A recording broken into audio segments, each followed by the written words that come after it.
வணக்கம் நேயர்களே, ஸ்ரீ குபேரன் டிவி நேயர்கள் லட்சுமணன் அன்பு வணக்கங்கள். இப்போ நம்ம பார்க்க போகிறது வார ராசி பலன் 27ஆம் தேதியிலிருந்து 2ஆம் தேதி வரை எப்படி இருக்க போகுதுன்னு பார்க்க போகிறோம். So tip of the week இந்த வீடியோட எண்டில் இருக்கும், பார்க்க மறந்துடாதீங்க.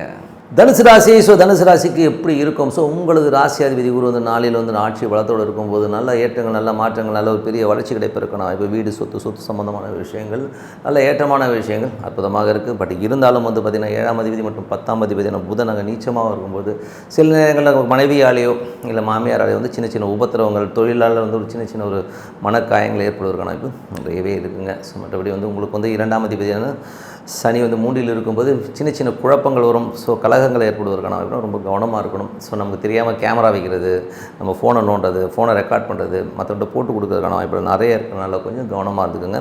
இது யாருக்கு மேஜராக நடக்கணும் போது தனுசு லக்னமாக இருந்து சனி திசை புத்தி அந்த நடக்கணும், ரொம்ப கவனமாக இருக்க வேண்டிய ஒரு காலகட்டங்கள் தான்.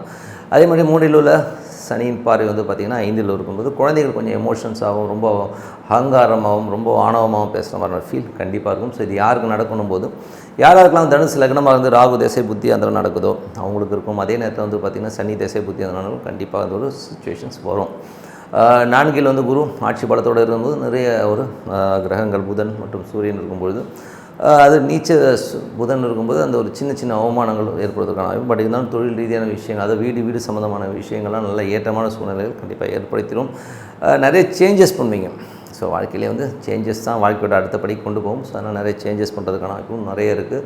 5ஆம் அதிபதியான செவ்வாய் வந்து 7ல் இருக்கும்போது குழந்தைகளுக்கும் உங்கள் மனைவிக்கும் நடுவில் மாட்டிக்கிட்டு முடிப்பீங்க. சில நேரங்கள் வந்து குழந்தை அம்மாக்கும் இதனால் வந்து உங்களுக்கும் உங்கள் மனைவிக்கும் வந்து சின்ன சின்ன ஒரு மன உளைச்சல் வருவதற்கான வாய்ப்புகள் நிறைய இருக்குது. அது மட்டும் இல்லாமல் 5லே வந்து பார்த்திங்கன்னா 6ஆம் அதிபதி சுக்கிரன் ராகு இருக்கும்போது குழந்தைகள் வந்து பண்ணுற சேட்டைகள், சில்மிஷங்கள்லாம் வந்து நம்ம வந்து மனக்காயங்களும் ஒரு எமோஷன்ஸையும் ஏற்படுத்துவதற்கான வாய்ப்புகளும் கொஞ்சம் கவனமாக இருக்க வேண்டியது ரொம்ப ரொம்ப அவசியம்.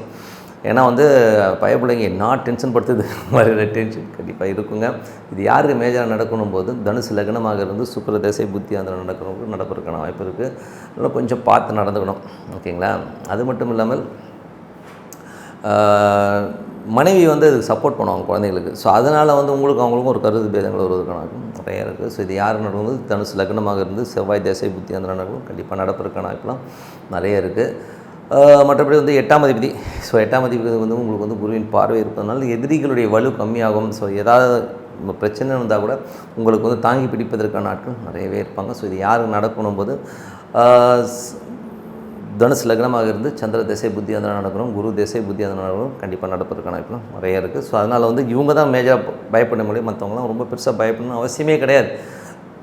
9ஆம் அதிபதி. ஸோ 9ஆம் அதிபதியான சூரியன் வந்து 4ல் இருக்கிறது வந்து பார்த்திங்கன்னா அப்பா சம்மந்தமான விஷயங்கள், அப்பா சொத்துக்கள், அப்பா அம்மா சம்மந்தமான விஷயங்கள் ரொம்ப சிறப்பாக இருக்கும். பட் இருந்தாலும் வந்து புதனுடைய அந்த ஒரு கலப்பு இருக்கனால மனைவியும் மாமியாரும் சேர்ந்துக்கிட்டு அப்பா அம்மா நடுவில் ஒரு சின்ன ஸ்ட்ரெஸ் ஏற்படுத்துறதுக்கான வாய்ப்புலாம் அந்த மாதிரி விஷயங்களை ரொம்ப கவனமாக இருந்துக்க வேண்டியது ரொம்ப ரொம்ப அவசியங்க. ஸோ கொஞ்சம் ஜாக்கிரதையாக இருந்துக்குங்க. மற்றபடி வந்து கணவன் மனைவின்னும் போது மனைவினா கணவனா மனைவி நீங்கள் எடுத்துக்கணும், ஓகேங்களா? பெண்கள் வந்து கணவனாக எடுத்துக்கணும், ஆண்கள் வந்து மனைவி எடுத்துக்கணுங்கிறது தான் விஷயம். ஸோ ஏன்னா வந்து நான் மாறி சொன்னால் கன்ஃபியூஸ் சொல்கிறது தான் நான் மனைவின்னு சொல்லிடுறேன், ஓகேங்களா? மற்றொரு தொழில் ரீதியான விஷயம் ரொம்ப கவனமாக இருக்கணும். ஸோ தொழிலில் வந்து பார்த்திங்கன்னா நிறைய சின்ன சின்ன கன்ஃபியூஷன்ஸ் வர்றதுக்கான வாய்ப்புகள், இது பண்ணலாமா அது பண்ணலாமான்னு டெசிஷன் எடுக்க முடியாமல் தடுமாறுவீங்க. ஸோ அதுக்கு வந்து பிரார்த்தனை ரொம்ப அவசியங்க. ஸோ மனதார வந்து ஒரு பிரார்த்தனை பண்ணும்போது நம்ம அடுத்த லெவலுக்கு போகிறதுக்கான வாய்ப்புலாம் ரொம்ப சிறப்பாக இருக்கும். ஸோ நல்ல ஒரு ஏற்றங்கள் கிடைப்பதற்கான வாய்ப்பும் நல்லாவே இருக்குங்க. தொழில் ரீதியான விஷயங்கள் ரொம்ப கவனம் தேவை. ஸோ அதனால் வந்து சின்ன சின்ன அவமானங்கள் வருவதற்கான வாய்ப்புகளும் மன உளைச்சல் ஏற்படுவதற்கான வாய்ப்பும் இருக்குது.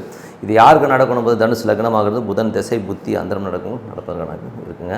11ஆம் அதிபதி சுக்கிரன். ஸோ 11ஆம் அதிபதி சுக்கிரன் வந்து உங்களுக்கு வந்து 5ல் இருக்கும்போது 5 குழந்தைகளுடைய வளர்ச்சிகள்லாம் நல்லா இருந்தாலும் சில நேரங்களில் வந்து அவங்க ரொம்ப எமோஷனாகவும் ரொம்ப ஸ்ட்ரெஸ்ஸாகவும் நம்மளை படுத்திடுவாங்க. ஸோ அதனால் கொஞ்சம் குழந்தைகள் விஷயங்களில் கொஞ்சம் விட்டு கொடுத்து போகிறது நல்லது. மற்றபடி வந்து பார்த்திங்கன்னா எல்லாமே சிறப்பு தான். ஸோ நல்ல விஷயங்கள் நல்ல மாற்றங்களாக இருக்கணும். ப்ரேயர் பண்ணுங்கள். டெய்லி ஒரு 15-20 நிமிஷம் இறைவனை வந்து மனதார பிரார்த்தனை பண்ணும்போது நம்ம அடுத்த லெவல் போகிறது கண்டிப்பாக பண்ண முடியும்னு சொல்லிட்டு டிப் ஆஃப் த வீக். இன்றைக்கி டிப் ஆஃப் த வீக்கில் நம்ம பார்க்க போகிறது என்னென்னா முகூர்த்தம். ஸோ முகூர்த்தம்ங்கிறது வந்து பார்த்தீங்கன்னா நிறைய பேர் ரொம்ப அசால்ட்டாக நினச்சிக்கிறோம். அது மட்டும் இல்லாமல் ஒரு கேலண்டரில் பார்க்குறோம், இன்றைக்கி சுப முகூர்த்த நாளா, ஓகேப்பா இன்றைக்கி முகூர்த்தத்தை குறிச்சிடும் அப்படின்னா ஒரு ஜோசியர்கிட்ட சாதாரண மற்ற ஜோதிடர் நண்பர்கள் சொல்ல ஜென்ரலாகவே வந்து எல்லாருமே வந்து கேலண்டரை பார்த்து சுப முகூர்த்த நாள் ஓகேன்னு சொல்லி டிக் அடிச்சிருவோம். அதே நேரத்தில் வந்து சில பேர் வந்து பார்த்திங்கன்னா சார் இன்றைக்கி பண்ணிவிடுங்க சார், இன்றைக்கி பண்ணிடுங்க சார், இன்றைக்கி நல்லா இருக்குது சார் அப்படின்னு சொல்லிட்டு போகிறவங்க இருக்காங்க. ஹோரையை பார்த்து மட்டும் வெறும் ஹோரை இன்றைக்கி வந்து குரு ஹோரை நல்லா இருக்குது, சுக்கிர ஹோரை நல்லா இருக்குது, அதை டிக் அடிச்சு போங்கன்னு சொல்லிட்டு போகிறவங்களும் இருக்காங்க. பட் முகூர்த்தம் அப்படி பார்க்க முடியுமா அப்படின்னா என்னை பொறுத்தவரை ஜோதிடம் பார்க்குறது ரொம்ப ஈஸி. ஜோசியம் பார்க்கணும்னு வைங்களேன், ஒன்றும் இல்லை, உங்களோட date of birth, time of birth, place of birth போட்டுட்டு எனக்கு சார்ட் வந்துடும், சார்ட் வச்சு கடகடன்னு சொல்லிடலாம். அது கோச்சார கிரகங்களை வச்சு நான் வந்து பலன் சொல்கிறது ரொம்ப ரொம்ப ஈஸி. ஆனால் ஒரு முகூர்த்தம் குறிக்கிறதுக்கு ரொம்ப டஃபஸ்ட்டு ஜாபு. இன்னும் கேட்டிங்கன்னா நீங்கள் அதுக்கு தான் எனக்கு சார்ஜஸ் நிறைய தரணும். ஏன்னா அது எப்படி வரும்னா, ஒரு குடும்பத் தலைவர் யார் வந்து குடும்பத் தலைவராக இருக்காரோ அவருடைய ஜாதகத்தை வச்சு அதில் என்னென்ன ப்ளஸ் அண்ட் மைனஸஸ் வரணும் அப்படிங்கிறத பார்த்து, இதில் வந்து பார்த்திங்கன்னா நிறைய கான்ட்ரவர்சிஸ் இருக்குது. அன்றைக்கி வர நட்சத்திரங்கள் வந்து அஸ்தங்கமாகக்கூடாது, மேஜராக வந்து அஸ்தங்க தோஷம் இருக்காது. இதே மாதிரி வந்து அந்த ஜாதகருடைய ஜாதகத்தில் அஸ்தங்கமோ தோஷமோ உள்ள கிரகங்கள் வந்து நட்சத்திரமோ லக்னமோ சம்மந்தப்படாமல் இருக்கணும். அப்புறம் லக்னம் சம்மந்தப்பட்ட லக்னம் அமையிறதும் வந்து பார்த்திங்கன்னா ரொம்ப பர்ஃபெக்டாக அமையணும். இதுக்கு நடுவில் வந்து சந்திராசிரமோ சந்திரன் சம்பந்தமான விஷயங்கள் அமையிறது, அதேமாதிரி காரக கிரகங்கள் வந்து தப்பான இடத்துல இல்லாமல் இருக்கணும். இந்த மாதிரி ஏகப்பட்ட ஆஸ்பெக்ட் நான் சொன்னது தலை சுத்தம். ஸோ அது மட்டும் இல்லாமல் சில டிகிரிஸில் வந்து லக்னம் குறிக்கும் போது அது வந்து நம்மளை வேறு லெவலுக்கு கொண்டு போகுங்க. அது வந்து பார்த்திங்கன்னா அந்த புஷ்கர நவாம்சம்னு சொல்லுவோம். ஸோ புஷ்கர நவாம்சம் வந்து பர்டிகுலர் டிகிரியில் வந்து பார்த்திங்கன்னா அது ஒரு பெரிய லெவலில் கொண்டு போகும். அதே நேரத்தில் வந்து நட்சத்திரங்கள் ரொம்ப மெயினாக இருக்கணும், லக்னம் ரொம்ப மெயினாக இருக்கணும். எனது குருநாதர் திரு ஜிகே அவர் சொல்கிறது மாதிரி பார்த்தீங்கன்னா, உங்கள் ஜாதகத்தில் அஸ்தங்கமாகிற கிரகங்களுடைய லக்னங்களையோ நட்சத்திரங்களையோ வந்து ஒரு விஷயங்கள் பண்ணும்போது அது கண்டிப்பாக ஒரு சுப முகூர்த்தத்தில் பண்ணாலும் அது கரெக்டாக ஒர்க் ஆகாதுங்கிறதெல்லாம் இருக்குது.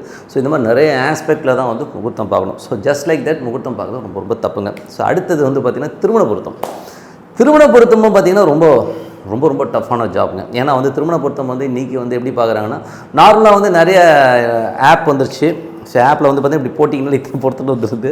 அதே மாதிரி நிறைய பேர் ரெக்கனரே வச்சுருக்கோம். ரெடி ரெக்கனரில் வந்து பார்த்திங்கன்னா பெண்ணின் நட்சத்திரம், ஆணின் நட்சத்திரம், 7 பொருத்தம் 8 பொருத்தம் 10 பொருத்தம் டிக் அடிச்சுட்டு போகிறோம். இதில் வந்து வசியம் இருக்குதா, அது இருக்குதா, இது இருக்குதான்னு சொல்லிட்டு டிக் அடிச்சுட்டு. ஸோ இது அப்படி கிடையாதுங்க. ஆக்சுவலாக வந்து என்னை பொறுத்தவரை நட்சத்திர பொருத்தங்களை விட ஜாதக பொருத்தம் ரொம்ப ரொம்ப மெயின்ங்க. ஏன்னா வந்து நிறைய ஜாதகங்களை பார்த்துருக்கேன். அந்த ஜாதகங்களை பற்றி பார்த்திங்கன்னா ஒன்றுமே இல்லை, சும்மா ரெடி ரெக்கனரில் 6 பொருத்தம் 8 பொருத்தம்னு திருமணம் ஆகிட்டு நிறைய கஷ்டப்படுறதும் இதனால தான். ஏன்னா ஒரு ஜாதகத்தில் திருமண பொருத்தம் பார்க்கும்போது மேஜராக பார்க்க வேண்டியது லக்னம். ஸோ லக்னம் வந்து பார்த்திங்கன்னா 6 8 வராமல் இருக்கணும், சந்திரன் 6 8 வராமல் இருக்கணும், அவங்க நட்சத்திரம் இவங்க நட்சத்திரம் வேதை நட்சத்திரமாக வராமல் இருக்கணும். இது மாதிரி ஏகப்பட்ட ஆஸ்பெக்ட் இருக்குது. ஓகேங்களா? அது மட்டும் இல்லாமல் இவங்க குருவும் அவங்க செவ்வாய் தொடர்பு இருக்கணும், அந்த குரு அஷ்டமாதிபதியோட தொடர்பு இல்லாமல் இருக்கணும், லக்னத்தில் இல்லாமல் இருக்கணும். ஏகப்பட்ட ஆஸ்பெக்டில் வந்து நம்ம பார்க்க வேண்டிய ஒரு விஷயம் தான் என்னது திருமண பொருத்தமே. ஸோ ஆனால் நம்ம எப்படி பார்க்குறோன்னா, சும்மா ஜஸ்ட் லைக் தட் டிக் பண்ணி போகிறது வந்து ரொம்ப ரொம்ப தவறுங்க.